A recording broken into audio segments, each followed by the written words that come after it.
Então, vamos falar um pouquinho. A primeira coisa que eu queria falar um pouquinho é sobre a questão da infância, né? Então, assim, só para a gente localizar, só para a gente ver que não faz tanto tempo assim, né? Que a infância está sendo tratada como alguma coisa importante, né? Um foco na questão da educação infantil. Então, assim, antes, eu coloquei aqui a Rie, porque o Arrier escreve pela primeira vez, ele é francês, né? Ele escreve pela primeira vez um livro sobre a história social da criança e da família, né?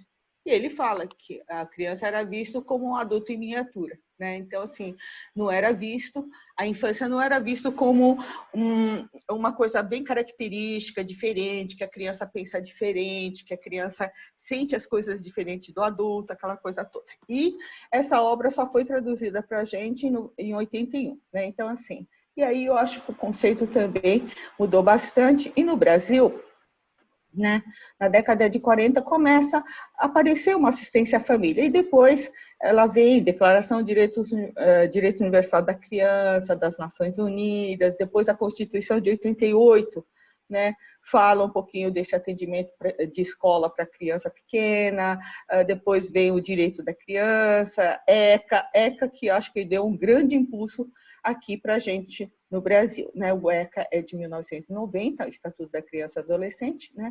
E a própria LDB de 96, que mostra que a criança tem necessidades próprias, capacidades para serem desenvolvidas através da educação, né? Então, é só para localizar.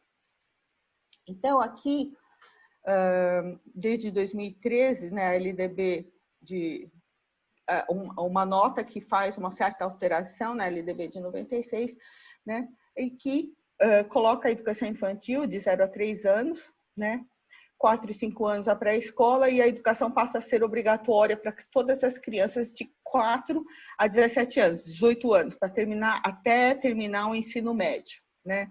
Então, isso é uma portaria, uma medida, né, que depois vai entrando em vigor até 2016, coisa assim. No Japão, né, para que eu acho que tem muita gente aí que é do interesse para as crianças que estão no Japão. Então, assim, existem os roikuens, né, que são uma espécie de creche para as mães que trabalham, para os pais que trabalham. Então, a criança fica não é bem uma escolinha, é uma creche, porque assim, não tem o objetivo educacional, né? Tem o objetivo de cuidar. Tanto é que ele é mantido pelo Ministério da Saúde, Trabalho e Bem-Estar Social, né? O Kosei-ro Dosho, né?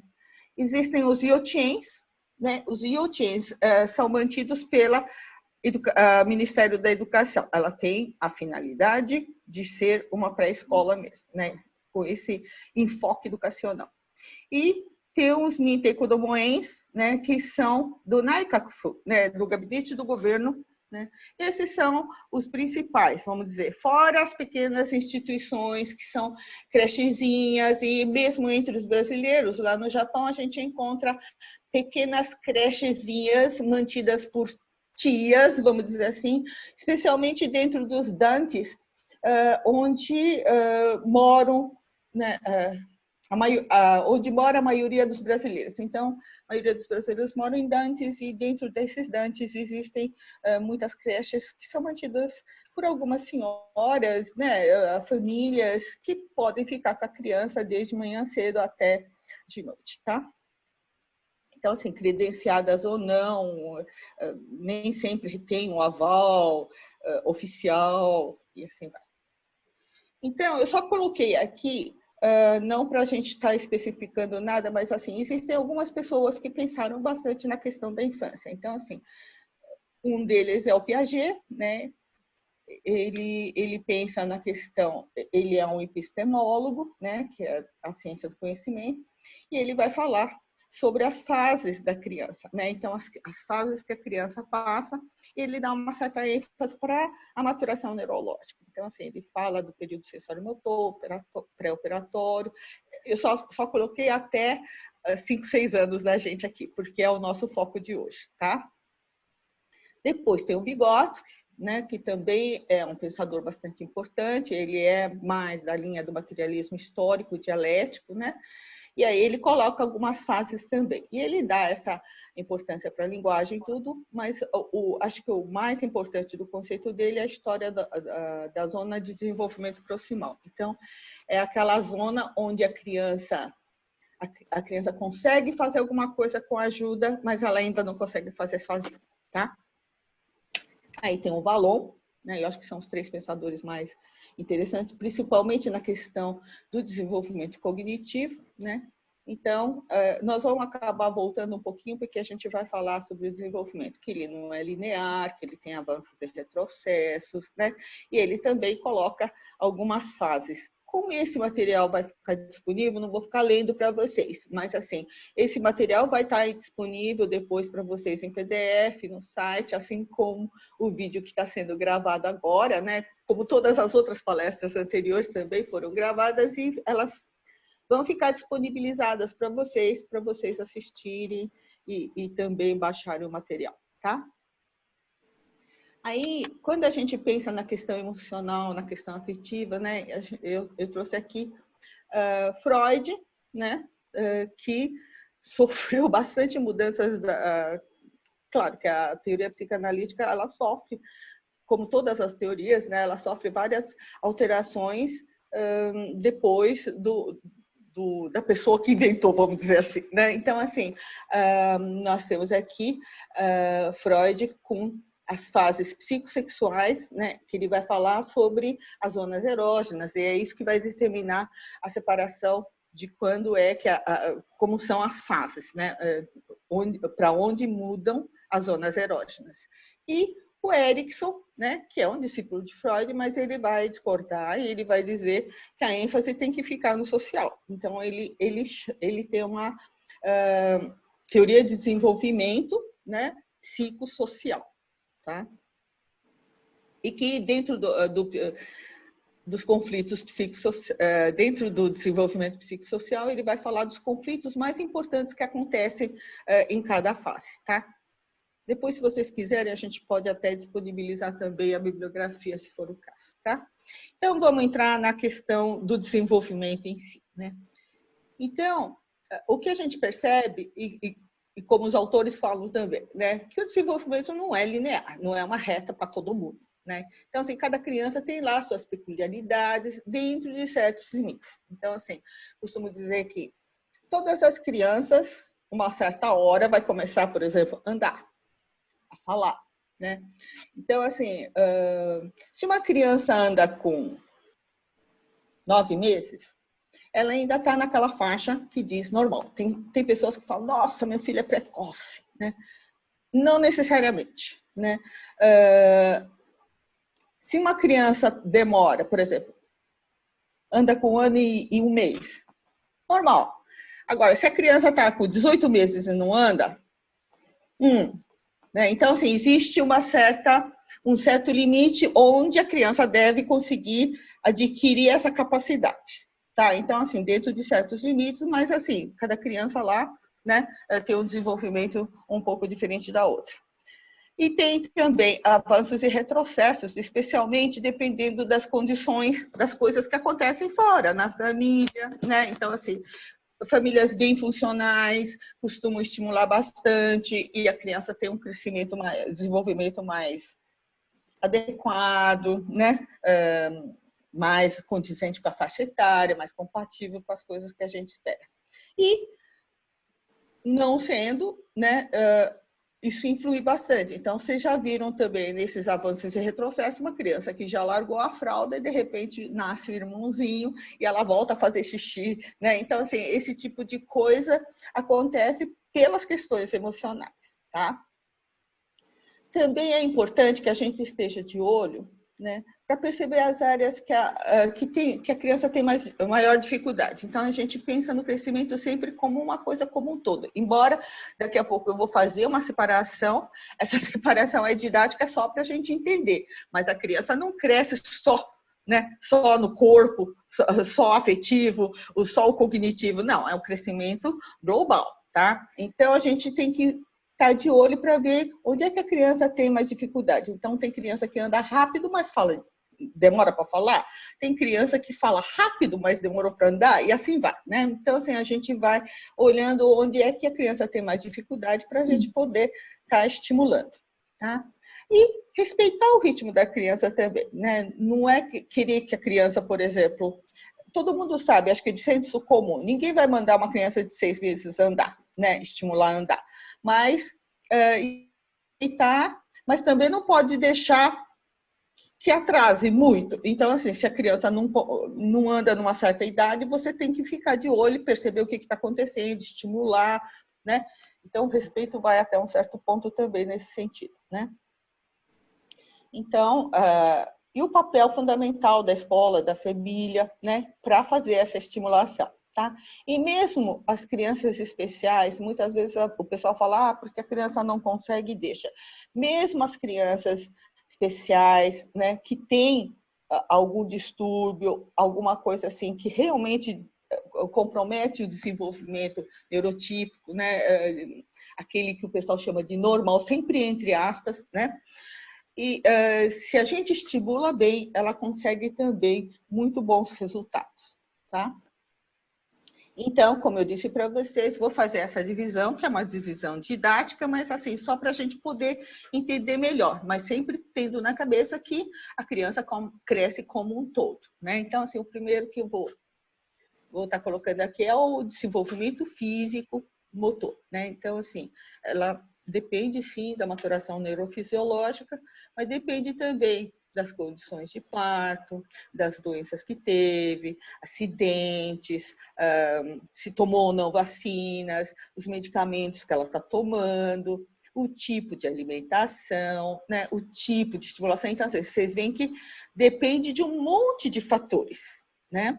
E se tem algum distúrbio que é congênito, quer dizer, a criança já nasce com aquilo lá, né? Ou por causa de um acidente, alguma coisa, a criança adquire um distúrbio, né? Então, assim, e aí vocês vão vendo, tem uma certa idade que a criança vai sentar, depois ela vai caminhar, ela vai correr, né? E a cada fase a gente pode estar estimulando para que a criança consiga o próximo o estágio, né?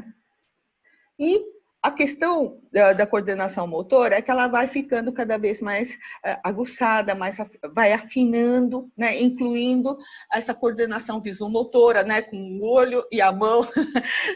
Acho que assim, a gente pensa que é brincadeira, né? Pegar o sorvete e de repente ela não vai direto para a mão, ela vai para o nariz, ela vai para a testa, mas assim, porque é difícil no começo. Então a criança vai adquirindo essa destreza, tá? E que envolve tato, visão, audição, paladar. Então, assim, todos os sentidos precisam estar também sendo trabalhados, né? Então, depois a gente vai estar falando um pouquinho sobre desenvolvimento sensorial e tal, e é importante vocês terem na cabeça que é importante, tá? Desenvolvimento cognitivo, né? A do pensamento, a da inteligência, tá? E no início ela começa pelos sentidos, né? Ela põe na boca, ela faz uma série que a criança começa a aprender e apreender o mundo através dos sentidos, tá? E o corpo ele serve como objeto de comunicação, né? Então ela vai caminhando para o uso de instrumentos, ela vai deixando de usar o corpo para ir fazendo uso de instrumentos, tá? E é uma fase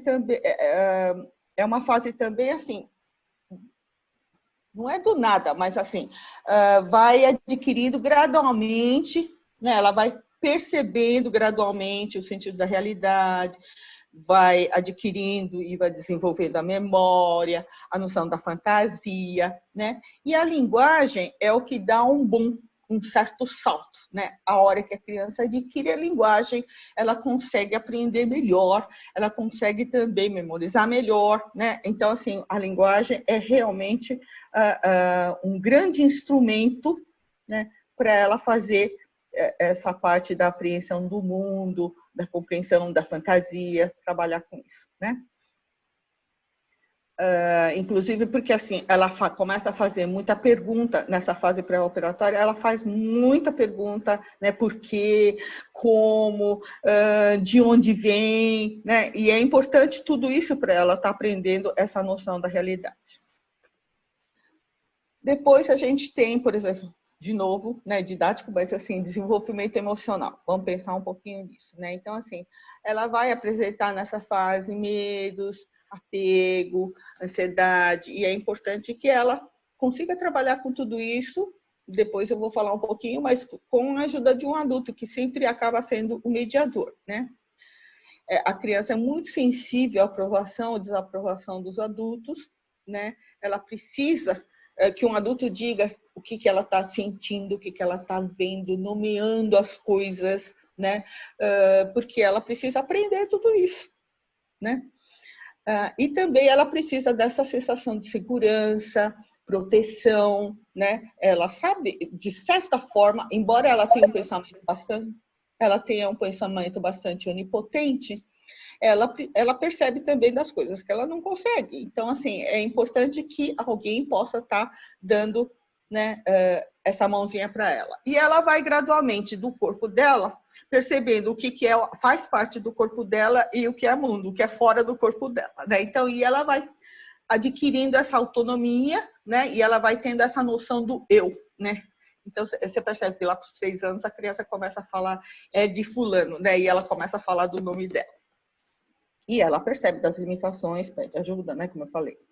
E nessa fase também aparecem amigos imaginários, né? Aparecem amigos imaginários, aparece muita fantasia, faz de conta, né?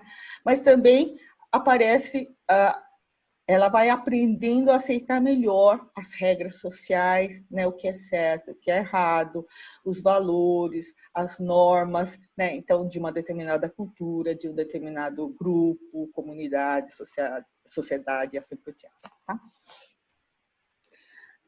Desenvolvimento social, né? Então, a gente está pensando, como é que ela faz essa comunicação com o mundo, né? Com o grupo.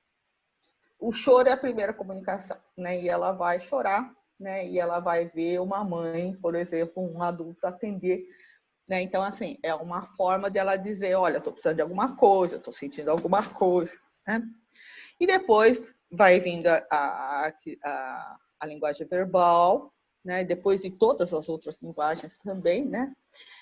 Ela apresenta o apego, que é especialmente em relação à mãe ou daquela pessoa que cuida dela, né? Ela começa com jogos de imitação, né? Então, assim, se no começo ela está bem centrada só nela, né? Que a gente chama de egocentrismo, né? E ela vai indo para a sociabilidade. Então, no começo ela brinca sozinha, né?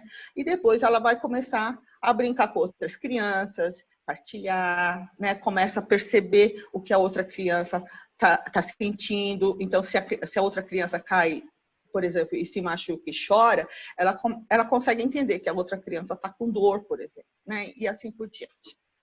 E aí ela, lá para o finalzinho dessa fase da educação infantil, ela vai podendo participar das atividades mais coletivas, aprender a respeitar as regras, consegue respeitar as regras, né? E ela começa também a perceber o que ela pode e não pode fazer, as regras que são impostas naquele grupo. Acho que a gente não chegou a conversar muito, mas assim, por isso que é difícil quando uma criança pequena dessa entra numa sociedade ou entra numa comunidade onde as regras são outras, né? Para ela se adequar. Ela não sabe, ela começa a perder essa... não é identidade, mas ela começa a perder essa noção do que ela pode e não pode, o que é esperado dela naquele grupo, né? Então, assim, entrar num outro grupo, se é difícil para o adulto, é bastante difícil para as crianças também. Tá?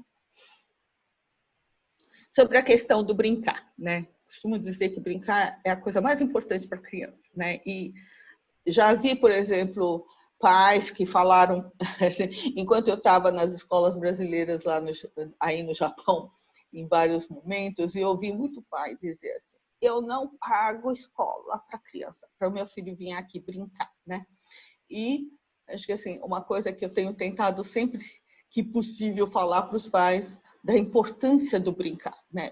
É na brincadeira e é com a brincadeira que a criança aprende uma série de coisas, aprende a fazer certos raciocínios e assim por diante. Então, de novo, né? Não vou ficar lendo, mas assim, ela vai aprender os valores, ela aprende os limites, ela aprende a organizar, né, as relações emocionais, desenvolve contatos, né?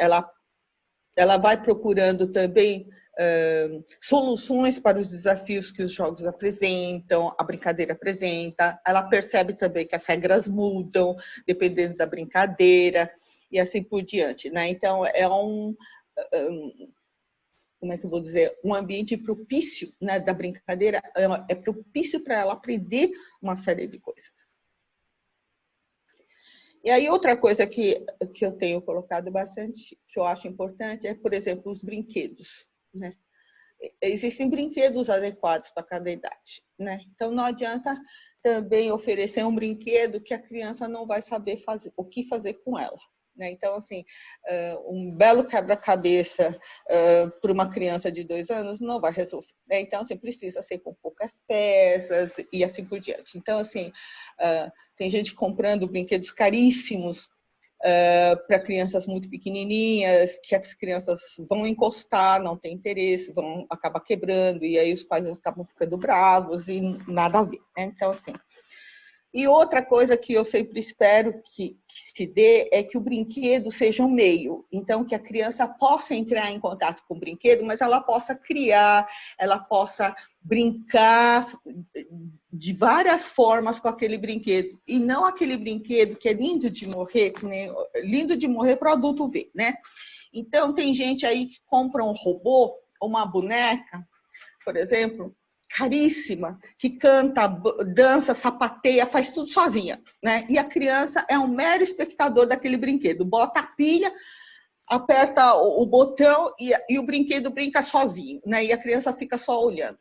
Não, né? O interessante do brinquedo é que a criança possa manusear, possa... Né? Então, assim, menos estruturado nesse sentido, que a criança possa criar aquele brinquedo também, tá? Outra coisa, né, muitas vezes fala, não, mas é difícil adquirir um monte de brinquedos tal para desenvolver uma série de coisas da criança. Tá, então vamos fazer uma série de atividades em conjunto, né? Então, se você vai fazer alguma coisa em casa, deixa a criança ajudar. Normalmente, criança pequena pede para ajudar, né? Então, muitas vezes, você vai fazer, sei lá, um empanado, você vai fazer uma carne milanesa na cozinha. Aí a criança fala, posso ajudar? Aí eu vejo muitos pais que falam, de jeito nenhum, você vai fazer muita sujeira, vai para a sala, senta no sofá e assiste televisão, sabe assim, fica quietinho enquanto a mamãe termina aqui, né? Então, perdeu-se uma grande oportunidade para a criança desenvolver a questão sensorial. Ela vai pegar, por exemplo, um peixe, uma carne, né? Ela vai poder sentir a textura, ela vai ver a cor, ela vai passar na farinha, então ela vai desenvolver essa parte da coordenação motora, ela passa na farinha, passa no ovo, né? E fora a sensação de uma certa potência, eu consigo, né? Ok, vai voar um pouco, especialmente no começo, vai voar farinha para tudo quanto é lado, mas ok, né? Então, assim, mas a criança vai podendo sentir, ela vai podendo experimentar. Então, assim, são oportunidades que a criança tem. Se os pais puderem oferecer, né? Então, assim, na medida do possível, deixa a criança ajudar, e a gente pode estar verbalizando tudo isso também para que a criança possa, mais tarde, eu coloquei numa prancha mais tarde, assim, de poder aumentar o vocabulário né, inclusive das ações que estão sendo feitas. Então, assim, a criança vai ampliando o quadro de vocabulário dele, né?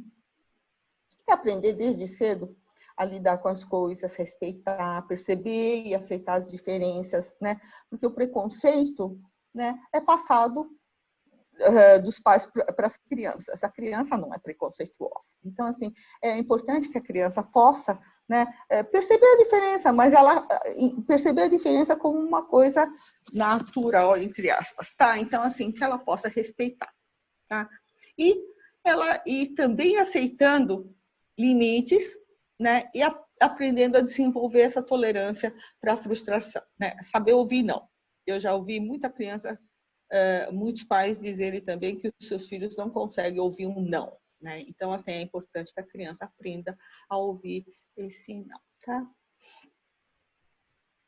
De novo, né, nas brincadeiras, ela vai, acho que eu já falei várias coisas aqui, mas assim, ela vai aprender com e na brincadeira. Eu acho que isso é uma coisa importante, né? Então, deixa brincar.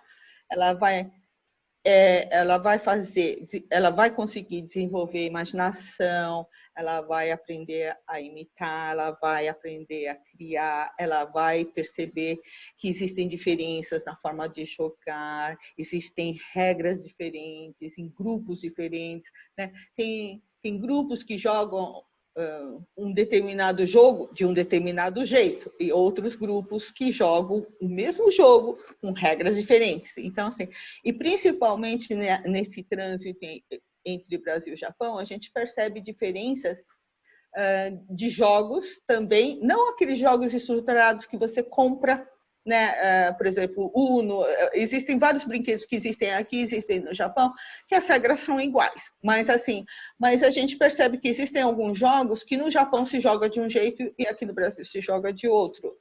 Contos, histórias infantis que no Japão se conta de um jeito e aqui se... Porque eles são todos carregados de valores culturais também, tá? Passei para frente? E aí, por exemplo, para desenvolver a coordenação motora, deixa andar de bicicleta, correr, pular corda, saltar. Eu vejo muitos pais que ficam com medo que a criança se machuque. Não pode andar de bicicleta sozinha, não pode ir para lá, não pode, não corre, né? Eu acho que os pais, enquanto pais, nós somos muitas vezes contraditórios, né? Quando a criança não anda, anda, corre. Aí quando a criança começa a correr, fala, para, não corra, né? Quando a criança não fala, aí é assim, fala, menino, fala, menino. Aí quando começa a falar, para, fica quieto, moleque. Então, assim, não sejamos tão contraditórios, né? Vamos deixar que a criança possa desenvolver tudo isso, tá? Então, assim, coordenação mais fina. É importante, inclusive, para ela entrar na escola primária depois, que ela aprenda a ter esse controle com os dedos. Então, assim, usar a tesoura, que muitas vezes os pais não deixam usar. Então, eu vejo crianças que chegam no shogaku, né? Chega no primário, não sabe usar tesoura. Então, assim, não consegue... Como é que vai ter uma letra bonita se não consegue segurar direitinho no lápis e ter essa coordenação motora? Então, assim, deixa a criança pintar, deixa a criança recortar, inclusive recortar não só com a tesoura, mas com os dedos, né? Então, assim, a gente pode recortar o desenho com a mão, né? Bordar, fazer origami, fazer modelagem. Depois eu vou mostrar, eu até separei aqui um monte de material hoje para mostrar para vocês. Para desenvolver o pensamento, criar, escrever, ler, brincar de fazer de conta, né? Brincar com os desafios, jogo de tabuleiro, né? E aqui existe uma grande necessidade de vocabulário e da língua, tá? Do idioma. Mas, acima de tudo, brincar. E, como eu falei para vocês um pouco antes também, sobre o papel dos pais, né? Então, pais, adultos, alguém que cuida dessa criança. Então, assim, eles são os principais mediadores das crianças, né? Com os outros, com o conhecimento, com o ambiente. É ele que faz essa ponte, né? É o adulto que faz essa ponte, né? Então, assim, é muito importante que tenha uma figura fixa. E aí, muitas vezes, a gente percebe que em certos lugares as crianças ficam, certos lugares que eu digo assim, certas creches, certos lugares onde tem muito pouca figura do adulto que não vai dar conta de estar olhando para todas as crianças. Então, até eu lembro de uma vez que eu estava em uma cidade do Japão e a pessoa que estava na mesma mesa que eu, né, numa palestra, ela disse, olha, porque a importância da criança que está engatinhando, ela vai pegar um objeto, olha para a cara do adulto para ver se ela pode ou não pegar aquele, né? Vai ver a reação do adulto. E aí Se o adulto faz uma cara e diz não, a criança larga, né? Se o adulto acha legal, né, e faz um sinal, a criança vai lá e vai explorar melhor esse objeto. E eu estava falando um pouquinho isso, né, de que quando não tem adulto, a criança olha para a cara do adulto e o adulto não olha para ela, não responde, né? Ela desiste de olhar para o adulto, né? E aí, muitas vezes, você acaba tendo crianças que são meio alheios e nem olha para a cara do adulto, né? Nem olha para a cara dos outros, porque não tem reação, né? E aí acaba, acho que o que a gente conversou um pouquinho no seminário anterior, né? É muito fácil alguém olhar uma criança dessa e dizer, bom, essa criança não reage aos outros, né? Então, assim, essa criança tem problemas muito sérios, né? Então, assim, é muito importante a gente ver onde é que essa criança, ou que tipo de estimulação essa criança recebeu, antes da gente falar se essa criança realmente tem distúrbio ou não, né? E crianças pouco estimuladas têm um vocabulário menor, né, têm uma motivação menor, capacidade cognitiva que não desenvolveu adequadamente, né? E também essa capacidade de relacionamento interpessoal prejudicada. E, infelizmente, eu tenho encontrei muitas crianças no Japão que apresentavam carências em vários aspectos, né? No afetivo, né? No conhecimento, na linguagem. E aí fica com essa cara, como eu falei para vocês, de que são crianças que têm alguns comprometimentos, né?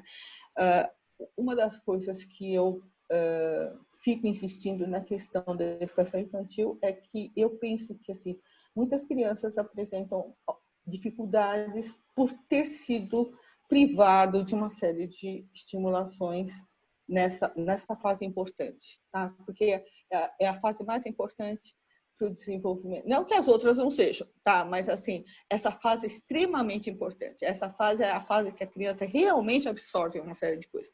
E é a parte também que ela está construindo as bases para todos esses desenvolvimentos, né? Para todas essas esferas de desenvolvimento que a gente está conversando, tá?